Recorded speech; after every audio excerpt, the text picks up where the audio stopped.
আসসালামু আলাইকুম প্রিয় চাকরি প্রত্যাশী ভাই বোনেরা, সবাইকে স্বাগতম। আরেকটি নতুন সরকারি নিয়োগ বিজ্ঞপ্তি নিয়ে আপনাদের সামনে হাজির হলাম। আর সেটা হচ্ছে, আপনারা দেখতে পাচ্ছেন খাদ্য মন্ত্রণালয়, তো খাদ্য অধিদপ্তরে কিন্তু আজকে একটা পূর্ণ নিয়োগ বিজ্ঞপ্তি প্রকাশ করছে। এই পূর্ণ নিয়োগ বিজ্ঞপ্তি এর আগেও এই নিয়োগ বিজ্ঞপ্তিটা প্রকাশ করছিল।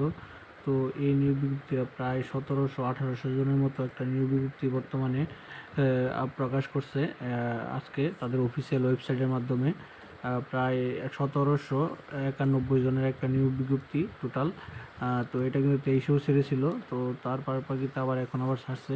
তো এই নিয়োগ বিজ্ঞপ্তির সম্পর্কে আপনি বিস্তারিত তথ্য জানতে গেলে আমাদের যে অল জবস নিউজের যে চ্যানেলটি আছে, ওই চ্যানেলে আপলোড করা আছে। আপনারা আমাদের এই চ্যানেলে গভর্নমেন্ট প্লেলিস্ট থেকে আপনি এই নিয়োগ বিজ্ঞপ্তির সম্পর্কে বিস্তারিত তথ্য আপনি জেনে নিতে পারবেন। তো সেখান থেকে আপনারা দেখে নিতে পারবেন। তো এখন পর্যন্ত যারা আমাদের এই যে অল জব নিউজ এই যে চ্যানেলটি সাবস্ক্রাইব করেন নাই, তো আমাদের এই অল জব নিউজ এই যে চ্যানেলটি সাবস্ক্রাইবের পাশাপাশি নোটিফিকেশন বেল আইকনটি অন করে দিন।